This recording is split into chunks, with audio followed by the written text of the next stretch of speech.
What is good, YouTube, man? Today, I think it's what, day 4 now? Back to back to back to back to back YouTube videos, man. I'm gonna keep trying to bring them out. I feel like the content at the moment, everything's kind of slowing down. It's quieting down a bit. Getting ready for free agency to pop off, like really pop off. We all know that free agency really opens up on the 15th. One team to get the tampering, man. Game over. Players are going to be agreeing to contracts, then signing them in 2 days. That's how it works. But, like I said, it's kind of dying down. All the news that we have been getting for the past 2 days, I mean, it goes around quick. Now, I'm going to just be talking about some Raider politics, man. Some Raider politics. Now, let me tell you guys this. One thing I will say, starting off the video, I really appreciate all y'all support, man. I just surpassed 100 subs this morning. I really appreciate y'all, man. I couldn't make a video early. I had to get up earlier, work earlier.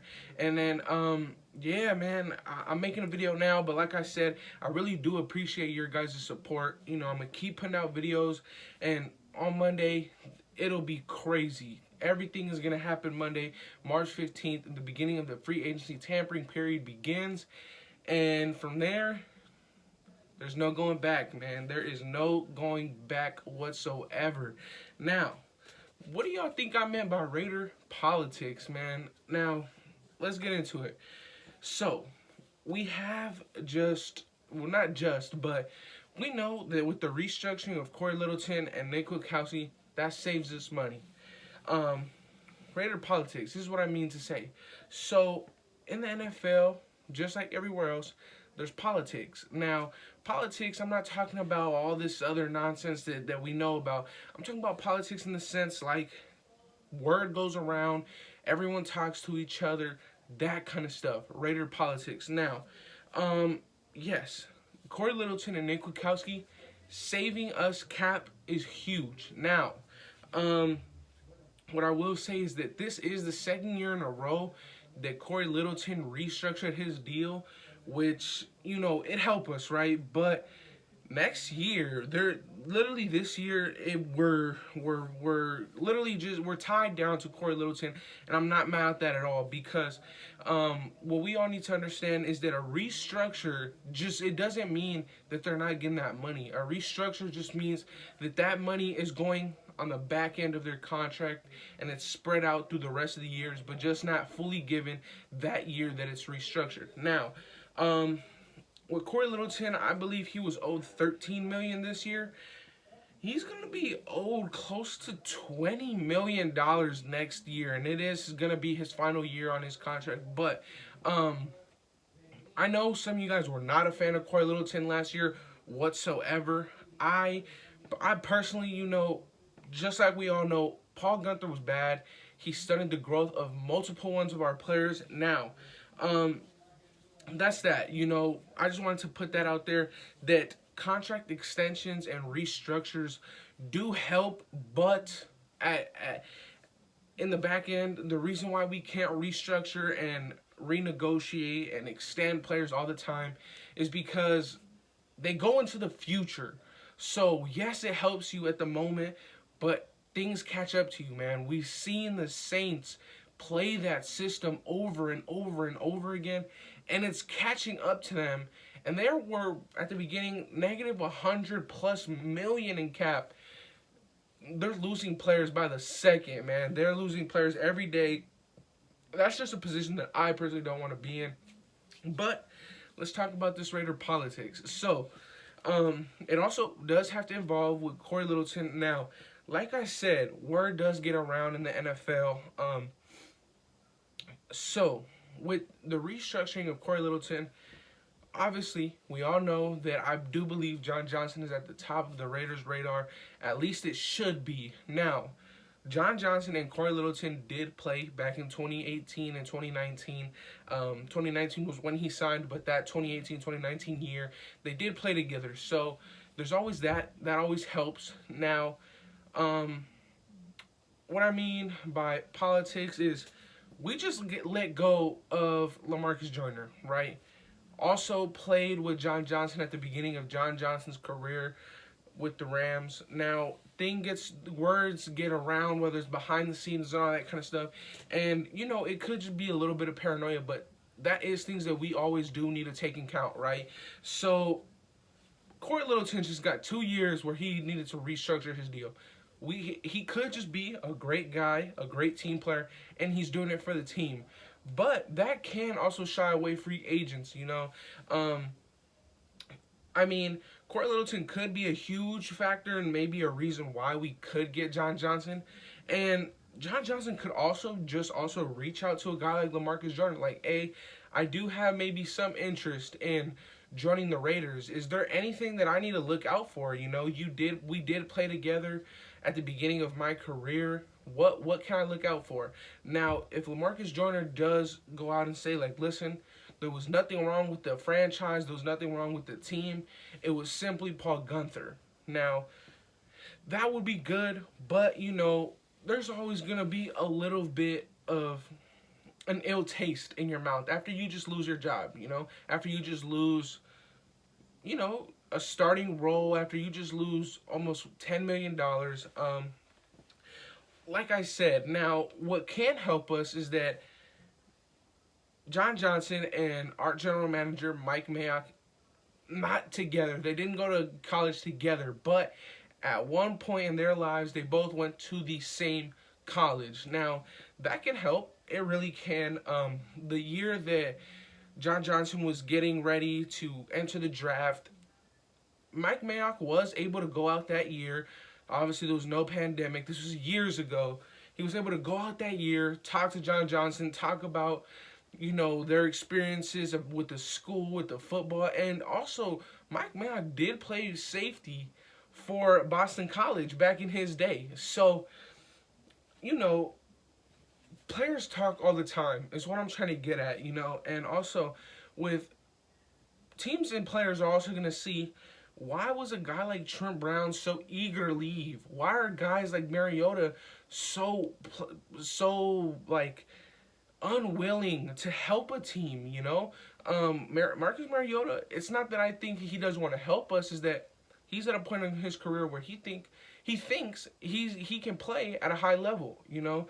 And playing hardball for Marcus Mariota, I don't think is anything ill towards the Raiders. I think it's just that he wants to be able to play, you know, and he wants to be able to play at a fair price. So I do think that could shy away a bit of these of players, but at the end of the day, you know, we can just hope for the best, right? We can just hope that Mike Mayock and John Gruden see. You know, I just hope that they don't try to outsmart themselves, you know.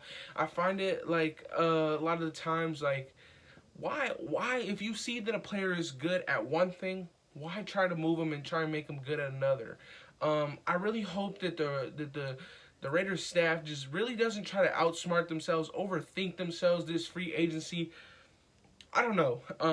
But in terms of those, like, little things, I honestly don't think that it could affect us in getting a guy like John Johnson. I know that John Johnson is for sure a guy who's probably not going to want to go from a possible Super Bowl contender to a team like the Jaguars. I know the Jaguars have a ton of money, but, I mean, unless he's chasing money specifically, yeah, go to a team like the Jaguars. But if you do really want to become a part of something like that's growing, possibly can go into something special, I think you would look into a team more like the Raiders, maybe the Chargers. But the only reason why I think you would go to a team like the Chargers is because of the familiarity of the defensive backs coach. But I know this video is getting more along the lines of John Johnson, but I mean, there's a lot that can affect us this offseason, you know. We're making money left and right. Now, we can get up to almost $70 million this offseason with just, we're at $40 million. We're at $40 million. You can get up to $70 million with just simple cuts like an Arden Key, cutting or trading Mariota, and extending Derek Carr. Now, let me talk about that extension for Derek Carr really quick. If a possible extension for Derek Carr were to occur, in fact, I believe that it would help us more now than it would next year. So now, this year, DC only has 2 more years on his contract. He has next year and then the year after that.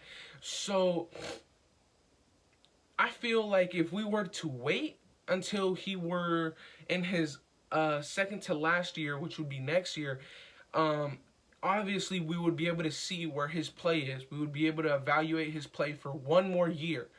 But in terms of money, when you're in talks of extending a guy, it's always best to be able to spread that money out in more years than in just you save money this year, then you have to plop all that chunk of change that you saved from the year before into 1 or 2 years. Now, that is what I mean by with Derek Carr, a possible extension. For one reason, in terms of money, it can help us more this year in terms of evaluating a guy's play, which I think that you have more than enough film and more than enough years to be able to evaluate what a guy like Derek Carr will be instead of doing it next year. Now, if John Gruden really doesn't think that DC is the guy, which I think John Gruden has no problem with Derek Carr, then I feel like it'd be smarter for us to do it this year, right? Because this year we can get up to $70 million. You never know what next year is gonna hold, right? So with all this being said, a lot can happen, man, and in very little time. Shout out to someone in the comments who did let me know that I did make a mistake about the possible franchise tags. That deadline did pass. One thing I will talk about is it's not really a tag, but in the same way it kind of is. So when the player gets tagged, they're exclusively off the market and literally just playing for that team that they got tagged by, obviously, right? And with a tag, you re-sign a player for, I believe it's top 5 to top 7 highest paid at their position, right? So what's another way that teams can kind of get away with some sort of a tag is re-signing a player, then putting a tender on him. So last year, we didn't franchise tag anybody, but we did put I believe it was a 3rd or 2nd round tender on Nicholas Morrow. We had Nicholas Morrow, and we put the tender on him so that if any team did want him, it was almost like an exclusive, just like a tag. If any team did want him, they would have to pay him his salary, but on top of that, they would have to give the Raiders that pick that the Raiders put a tender on him for.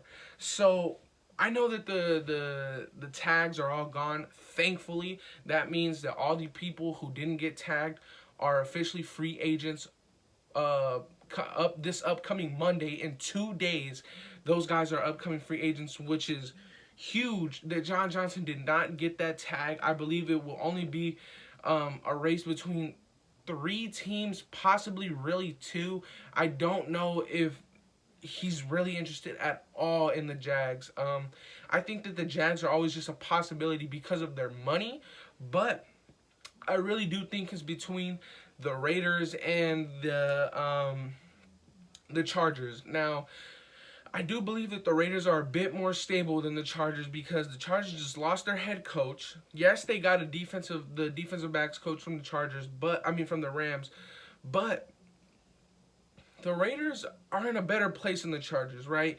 The Raiders are a bit further along than the Chargers. So at this point, unless the Chargers, completely blow us out the water in terms of the contract, I do think that the Raiders can and probably are the front runners for a guy like John Johnson. We have most of the pieces of the puzzle that we need to make it to the playoffs and to be a good to great team, So yeah, man, that's really all I wanted to touch up on. As far as trades, I know that a while ago there was a report saying that the Raiders could be in for a big trade. I think that trade is gone now. We don't have much leverage really with any kinds of trades now that Trent Brown is gone. I feel like the only trade that could have possibly happened was in fact for Stephon Gilmore, but our leverage is gone as far as Stephon Gilmore. Trent Brown's our only leverage, you know, but there's no problem. I honestly believe that in free agency and in the draft, you can do very well. You can fill up every hole that you need to be good next year. So, like I said, man, let me know. Let me know what other videos you guys want me to make, man. Let me know what kind of things that you guys want to see. And I'm going to continue making these videos, man. I'm going to continue, especially on Monday.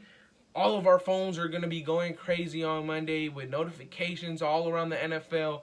But please let me know in the comments down below what videos you guys would want to see. Let me know how I can improve these videos. And comment, like, and subscribe if you can. And that'll be it for today. Peace.